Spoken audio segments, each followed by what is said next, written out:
Chakras, energy, clearing blockages, overcoming anxiety, and gaining confidence are big topics. Listen to this amazing interview where Savannah Blake helps us understand how to clean our energy and have confidence to take big steps moving forward. Hi, my name is Laura, and on this channel, I help you gain optimal health through knowledge and movement.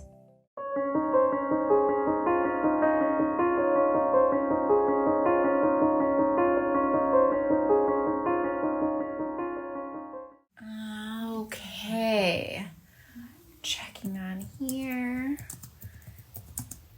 waiting for everyone to join. I've got my questions all ready.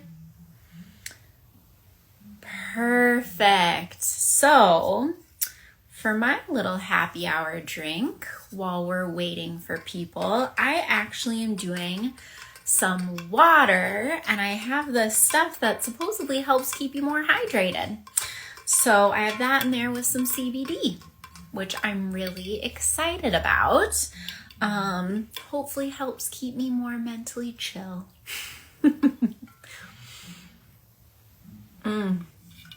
So good. I've been trying to drink a gallon of water a day, which is actually surprisingly very, very, very challenging, but that's okay. I don't think like everything in life needs to be super, super easy, right? Oh, perfect. We have Savannah joining us. Hello, Savannah. Let's get you to join live. Oh, hello, Alex. Hi. Awesome. Hi, Savannah. Hi, how are you? Good. I'm so happy to have you on today. Thank you for letting me be here. Yes. So, can you go ahead? So I know you did an amazing takeover for me, and thank you so much. I learned so many things. Can you go ahead and just give me a little bit of background about what you're about? Because I was trying to write up like a little description about you, but I feel like you wear a lot of hats. I do. I've been in the online space for like 6 years now, trying to figure out who I am and what I do. So I've acquired a lot of different things in that time. But I'm a yoga meditation teacher and a spiritual life coach. I specialize in confidence and anxiety. And chakras is just a mode of healing. Understanding those and all that is just another tool that I use in my mini toolbox. Yeah, that's awesome. So I personally have always been floored by chakras. I think that they're so cool, so amazing. And I'm interested to know, one of the questions we had come in is, how do we know when one or all or some of our chakras are blocked? So unless your life is absolutely perfect and you have everything that you could possibly dream of and you are at peace all the time and happy all the time, then you probably have some imbalances going on. Right. And it's a moving target. Our chakras are always coming in and out of balance, depending on what our lifestyle looks like at this particular time, what situation circumstances that we've come across lately, how we were raised, even the belief systems that were instilled in us when we were children, both how our family teaches us and cultural and societal norms as well can also totally affect those chakras. So it's like a daily maintenance thing. Or I wouldn't say daily per se. You totally can do it daily if you want to make sure you're staying more in balance.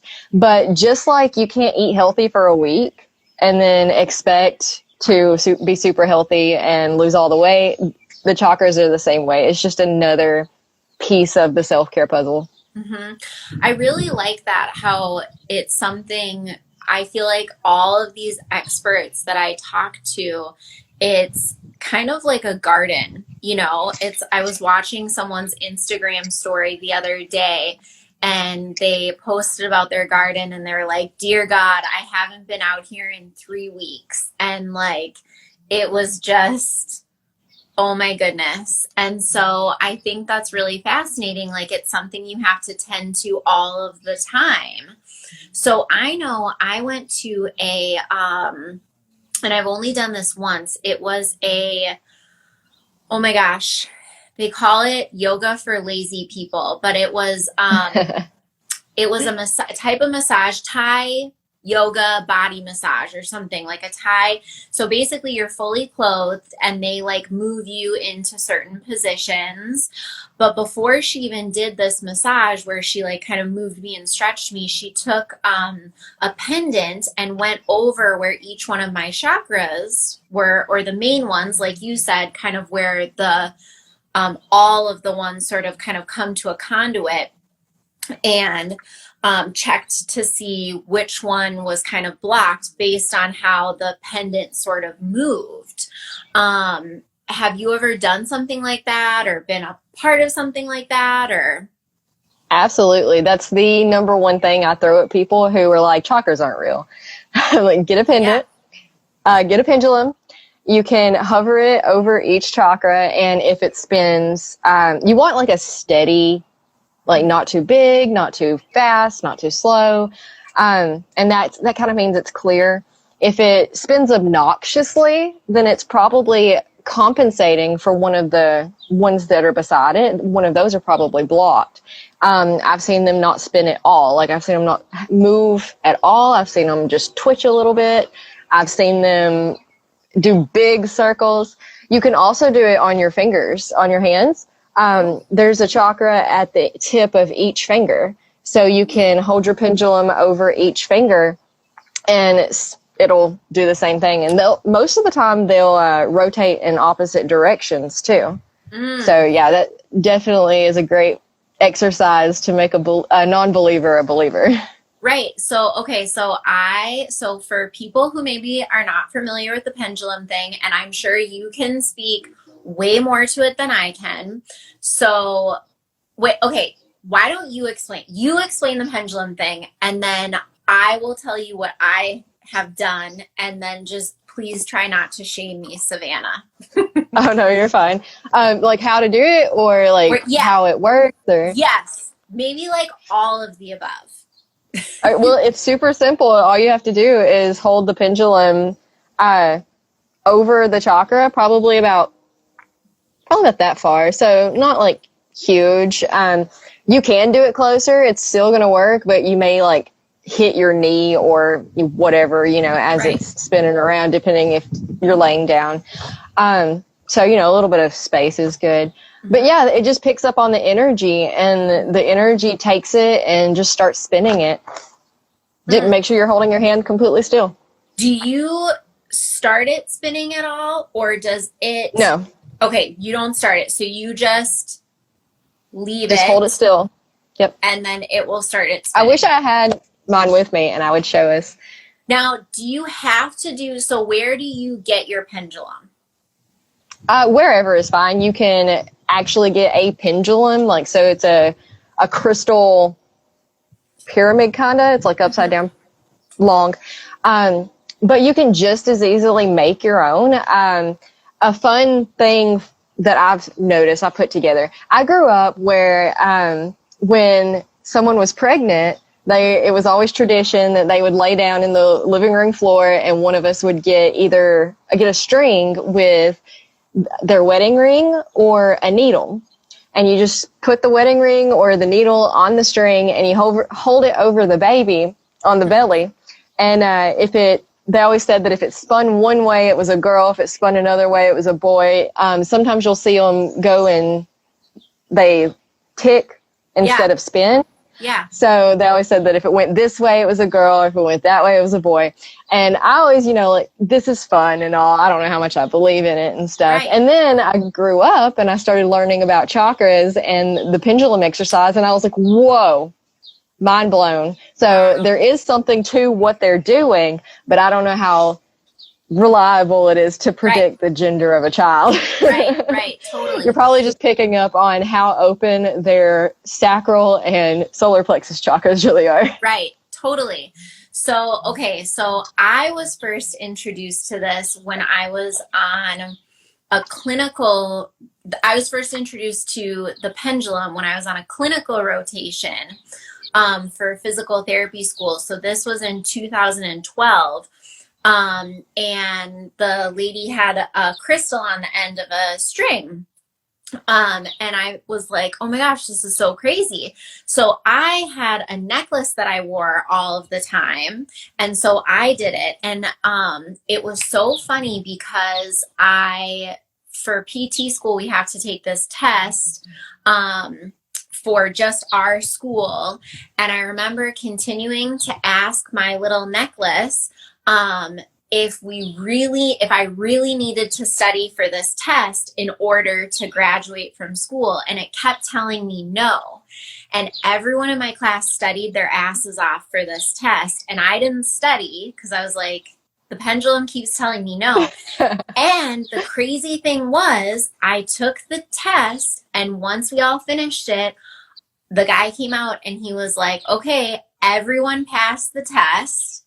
And you actually didn't have to study for it. It was just a practice test to kind of scare you to study for your boards. And I was like, the pendulum works. So I think that's really cool. But so the lady for the who checked my chakras, it was my throat chakra that was out of whack, which was really surprising to me because I'm someone who tends to talk a lot. But at that time I was going through a divorce and I wasn't able to speak to my husband who I was divorcing, and I wasn't able to speak my truth. And so she didn't know me from anyone. I just walked in and laid down and was like, oh, help me, dear God, And she just went through everything, and she was like, there's something not right with your throat chakra. And I was like, well, that's interesting. And I'm like, and she's like, is there something that you're not feeling like you can express yourself? And I was like, no, there's nothing going on. I'm fine. I put on makeup today, so I do believe that there's totally something to all of that. So absolutely. When you find a block, what are some ways that you encourage people to get shifts? So it really is intuitive and simple. People overthink it a lot. They're like, okay, I need all the steps. Give me the 25 steps I need to do to fix this and never have to deal with it again. And it's, it's really not like that. It's, really as simple as thinking about it, just clearing it, just thinking, visualizing. So all of this falls into the realm of meditation. Visualizing it open, visualizing the energy flowing freely and unobstructed through it. I do tell people though that if you don't figure out, some problems in your chakras that's all it takes. You do that one time and you're good with that particular block this time. It's not going to come back. But these are usually really simple things like, little tidbits of nonsense, just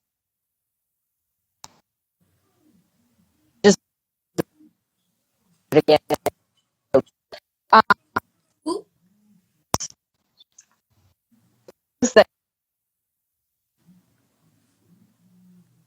Ooh, I think you're cutting out a little bit. Hang on one sec. I'm going to have you repeat that.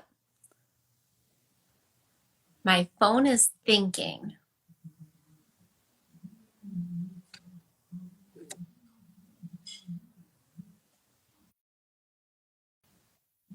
Okay, there we go. You're back. Did I disappear? You disappeared on my end, so I didn't know whose end it was. We're back in action. It could have been my phone. Who knows? It's a sunny day out and there are no clouds. So, of course, the interwebs aren't working. But okay, so you were saying, so where you cut out is you said it can be just as simple as thinking, but sometimes it can be more challenging than that. That's where you cut out. Okay.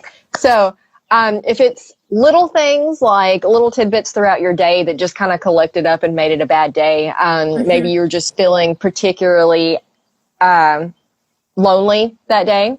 So that would be a crown chakra thing. And you know, as the day went on, because law of attraction, you were feeling lonely, so you're attracting more things that make you feel lonely. Just visualizing that clearing can pretty much be as much as you need to put into it, and you'll be all right.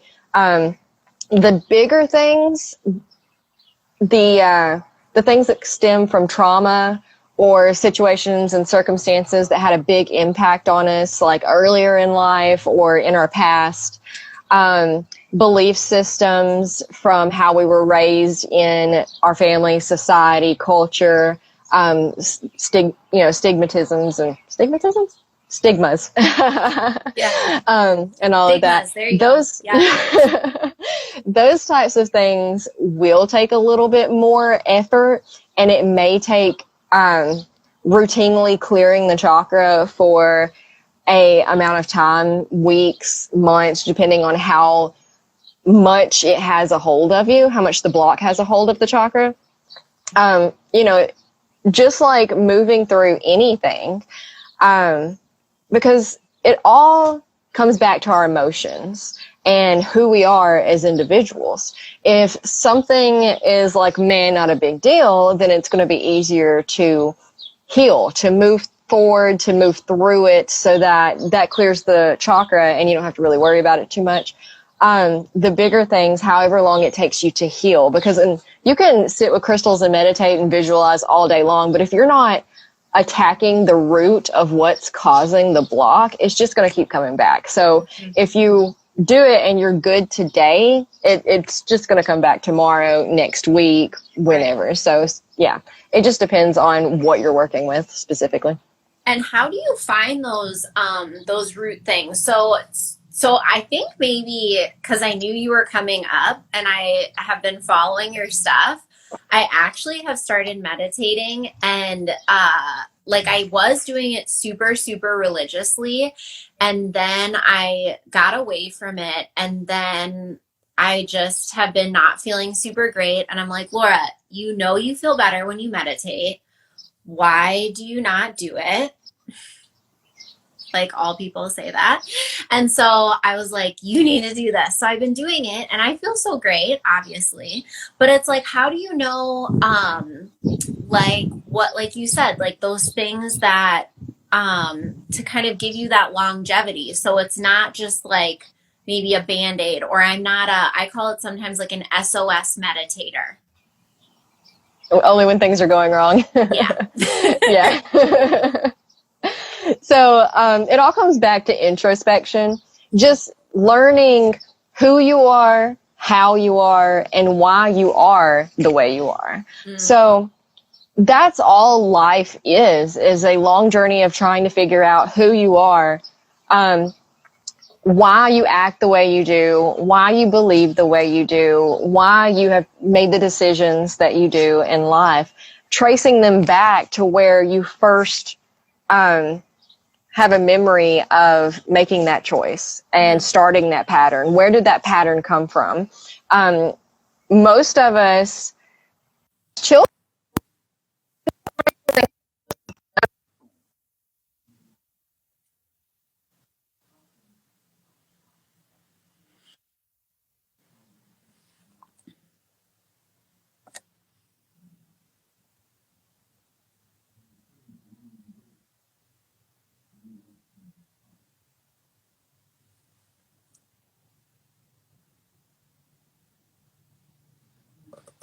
Oh, technical difficulties again.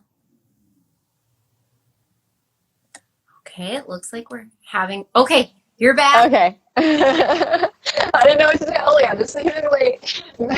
Okay. I know we had technical difficulties. So you were saying it cut out at the very beginning where you were just starting to explain.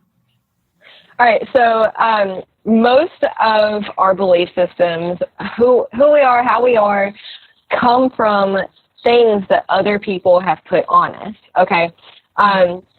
Children, the more you learn about yourself, the more you realize that you're kind of just coming full circle, and you realize that you knew all along when you were a child. It's just kind of reawakening those pinpoint things, those important things. Children, if you ask 4-year-olds, 5-year-olds, who the strongest one of their peers are, most of them are going to raise their hand and be like, me. You know, who's the fastest? All of them are going to be like, me. They all think they're awesome. They all think they have no limitations. They can do whatever they want. They just, feel empowered. And then by like 7 or 8, we start soaking up these tidbits from everyone around us. We start realizing that, oh, there are people that are better than me at this or that. We have mentors, adults telling us, oh, you can't act like that. You have to act like this. You can't like that. You have to like this, kind of guiding us towards the right way to be. And whereas, yeah, it's great to teach children right or wrong, we really shouldn't be discouraging their interests or their hobbies, what they enjoy, what they like. But a lot of us do.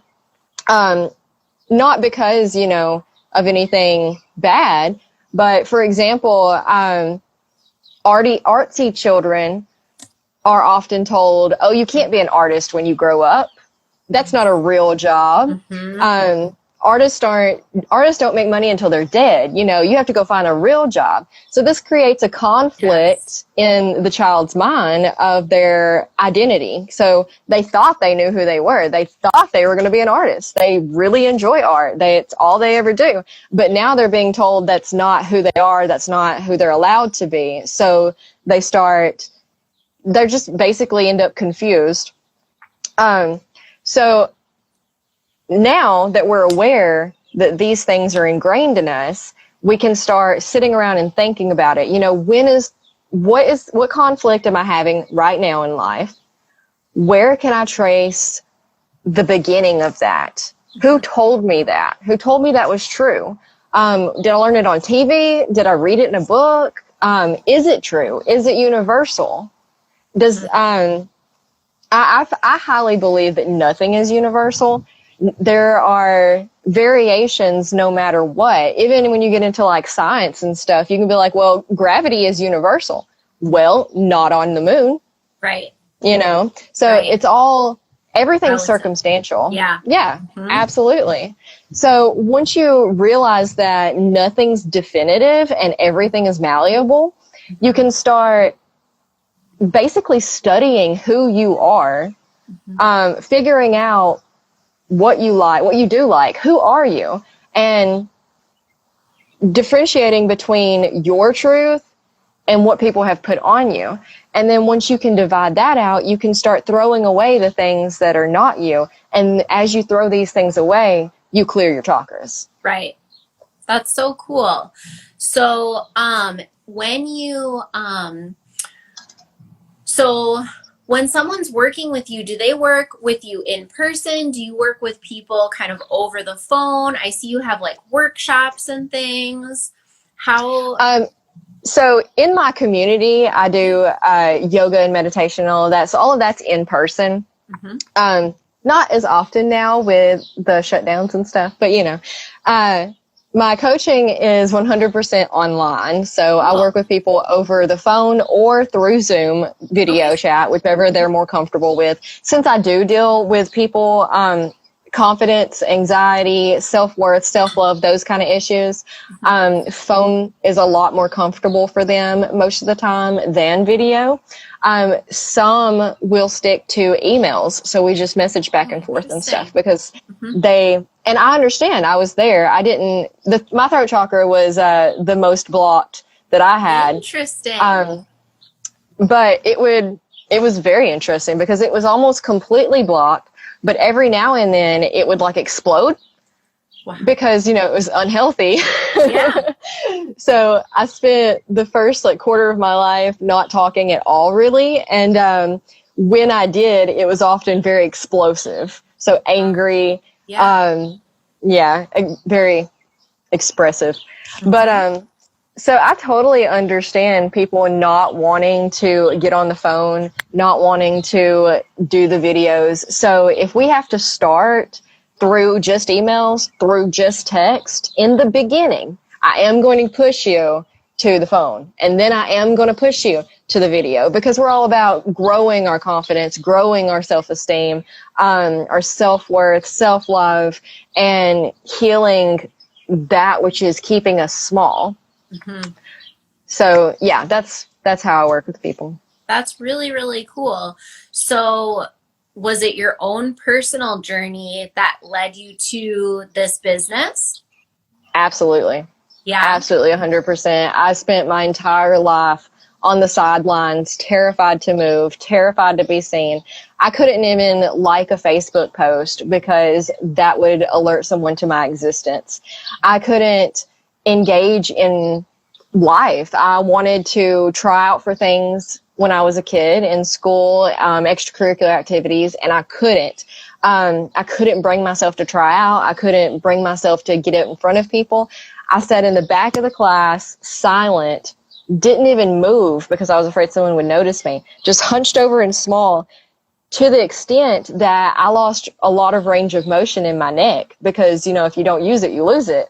Right. So I'm just now getting to where the past 2 or 3 years-ish or so, to where I actually have complete range of motion in my neck now. Wow. Congratulations. And thank you. And I don't want people to live like that. And now that I'm conscious of the confidence issue in our society, we went to the beach a couple of weeks ago and we were sitting at the pool and I was looking at everybody because, I analyze everything everywhere all the time. And I noticed that most of the people, especially women, were hunched over and protected and had their head down and were afraid to move. And I just saw the same body language that I myself used to be stuck in, and I felt so bad for them. And I was like, man, I've got to talk to more people. I've got to help them. I've got to get out here because this is no way to live. Right. We only have this one short life that we know of, that we can experience right now. And I know I wasted a good chunk of it already, not participating, not enjoying, not doing the things that I wanted to do. And I just breaks my heart that people are out here living 80 years in this shell of fear. Right. And what was the cause to create you to take such a huge shift? Because, if you think about it, to go from you've lost range of motion in your neck to the back of the room, because I know classmates like that.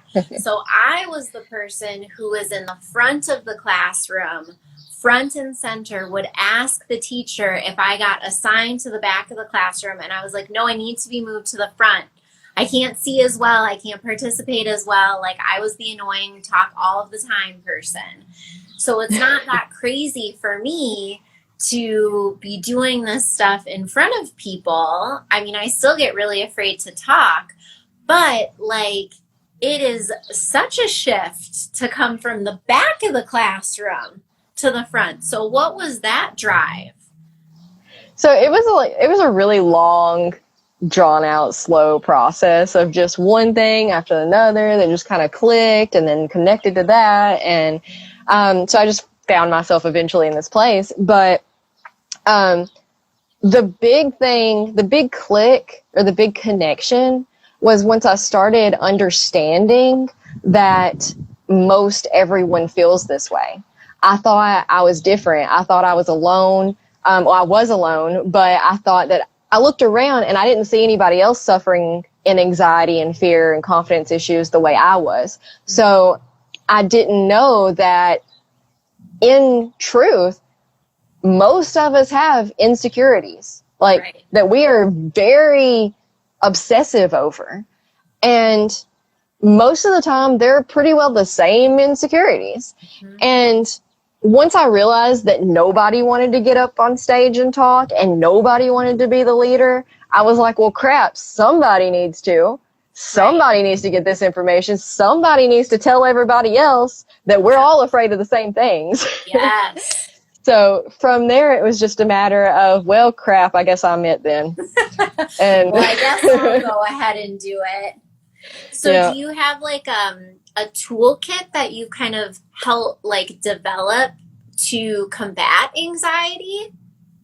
Or Most of it's mindset, visualization, meditation, that kind of stuff. I do want people to look into minimalism to an extent. You know, I'm not saying go out and be a minimalist and change your entire lifestyle, but like look at the philosophies behind it.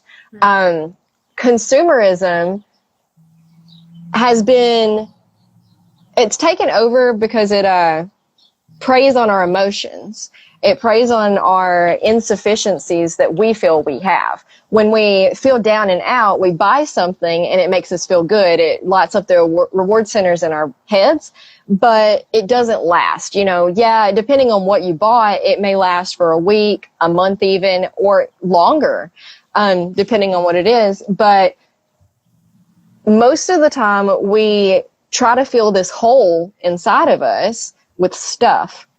So I always start with, you know, look around and what's cluttering up your space. What can you get rid of? What's just sitting around collecting dust? What do you have? What are you holding on to? Because one day you might XYZ. It's just taking up space. The more we can clear out, the more space we can create in our environment, the more space that we can create in our heads. And that's ultimately the goal, because what keeps us in fear is most of the time our own minds thinking too much. We're overanalyzing too much. We're thinking too much into things that aren't personal. And if we can start with clearing our environment, because we've also become very physical in the world. We've lost track of the spiritual, the mind stuff. We're hyper focused in on what we can see, hear, taste, smell, touch. So focusing on our environment, that's something we can see, feel, hear, taste, touch. And it's a good stepping stone with getting people from our place of physical thisness to in here and in here. Yes. So once we focus on the environment, then we start focusing on our bodies. You know, what are we doing to our bodies that are causing us to feel this way or that? It's no secret that most of us don't take care of ourselves the way we need to take care of ourselves. And changing how we live things that don't the social media, the nonstop social media. I'm a huge fan of social media. I think it completely saved my sanity, even my life, in some of the darkest times of my life. But too much mindless scrolling is not healthy. Too much mindless television is not healthy. I also love television. Me and my husband's hobby is binging TV shows. So I'm not saying give up all of the luxuries of life. Right. I'm saying let's find healthy moderation in everything. So, and also, I have suffered from, and still do, I've actually had anxiety all day today because I have an allergy. I'm allergic to soy.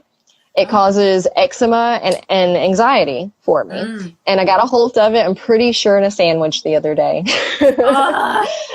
I know. It's in everything. It's so hard to get rid of. Yes. But a lot of people don't realize that anxiety can come from food allergies. Right. So once we clean up our diet a little bit, you'll be amazed. You're like, wow, I have 75% less anxiety now that I cut back on my sugar intake. Or, wow, I am feeling a lot more calmer now that I'm not having 8 cups of coffee a day. Yes. You know, so, yeah, just a lot of things. So we start with the physical and we move into the mental and get more abstract from there. It's really a process. Like that. So I I really like that idea, like you said, of minimalism. So I have listened to a bunch of podcasts on minimalism, and I actually like about every year I pretend like I'm moving and I go through, I just have a 2-bedroom townhome. So it's pretty easy, but I pretend like I'm moving and I go through every single space in my house and I try to clear things out and say like, okay, I'm moving, let's do this. And it is challenging because one of the spaces I had not gone through was my garage because I was keeping a lot of just in case things. And I finally was like, you got to get rid of this stuff, Laura. Like, you don't need some of these things. And it made my life so much easier because I could find all of these things. And I bought, this winter, I bought a label maker and I went through all of my charging cords and I matched up every charging cord to every item and got rid of like the doubles. And I put a label, and it was like, because many of them like fit the same charging thing. And I put a label for every single one. And now I go to one little box, open it, and I'm like, okay, I've got my camera and okay, this charging cord goes with the camera.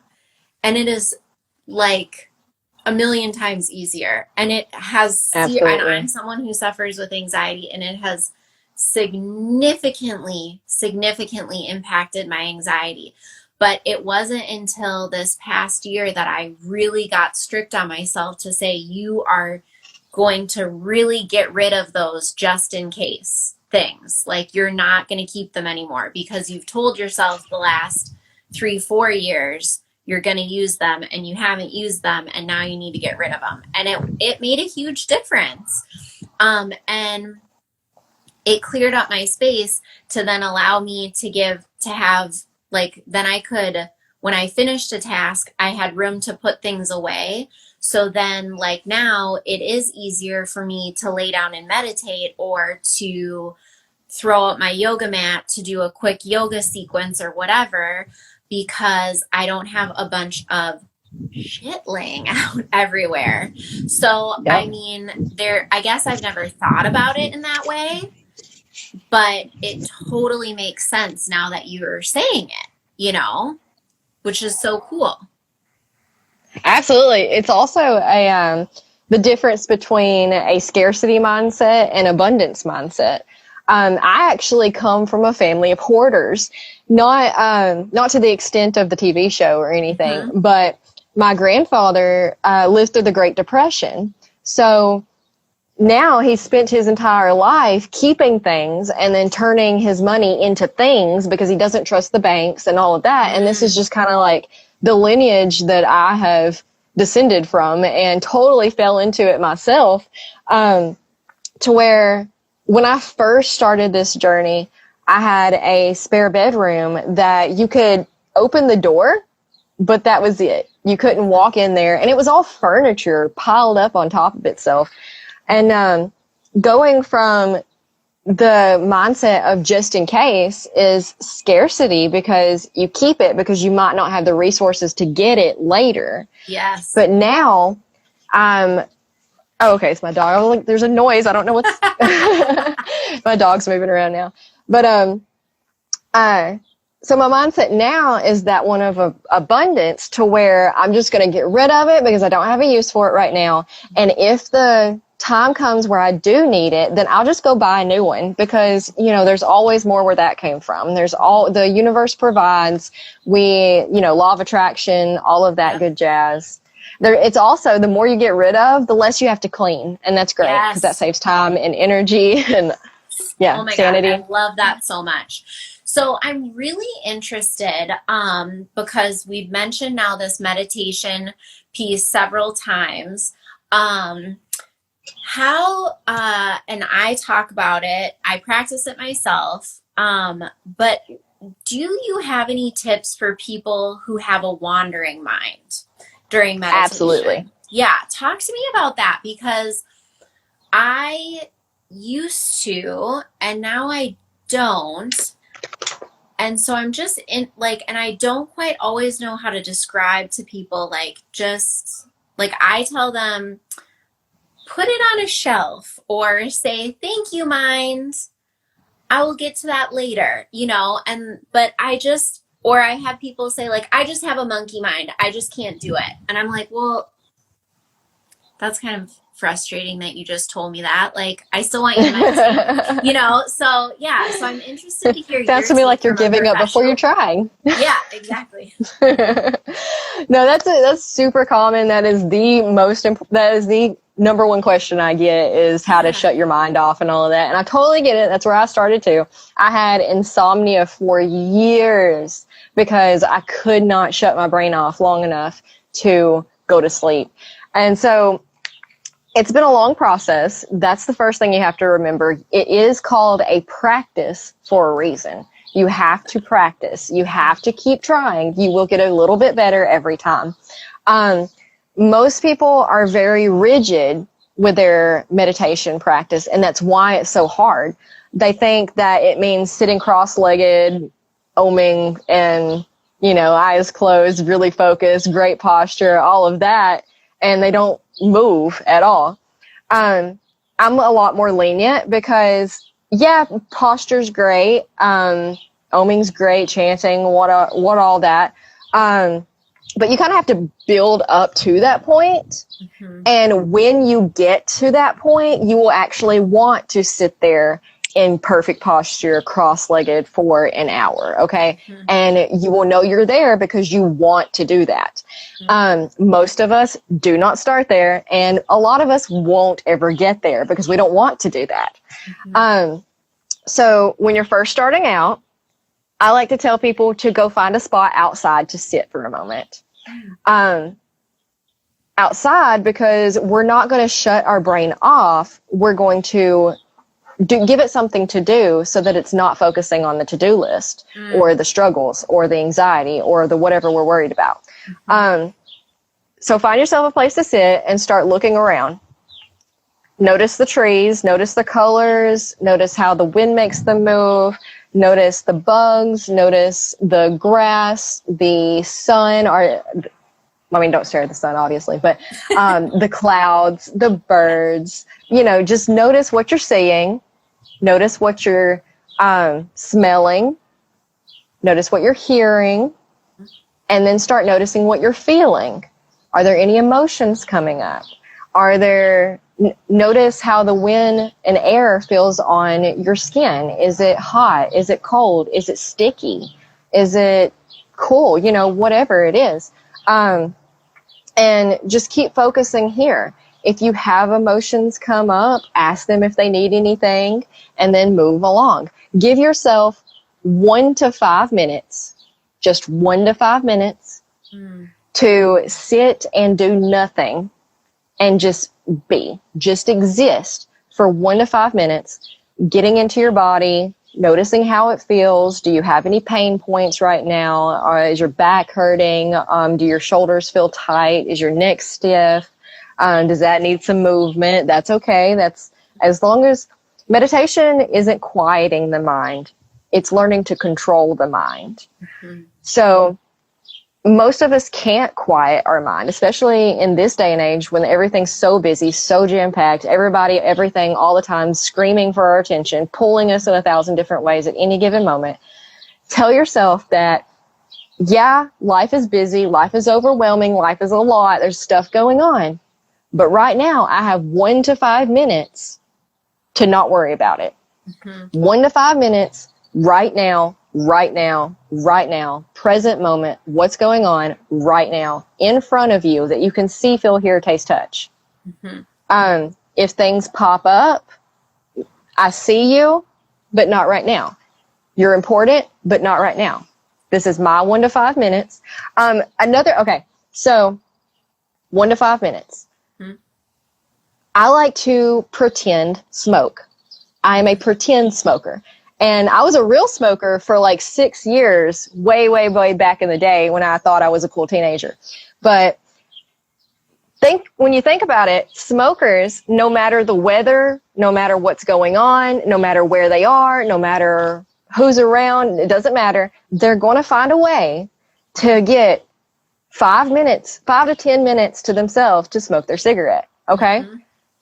So you and your mental health, your ability to relax for a moment, your physical health, because stress and anxiety lowers the immune system and causes inflammation and can actually make you physically sick.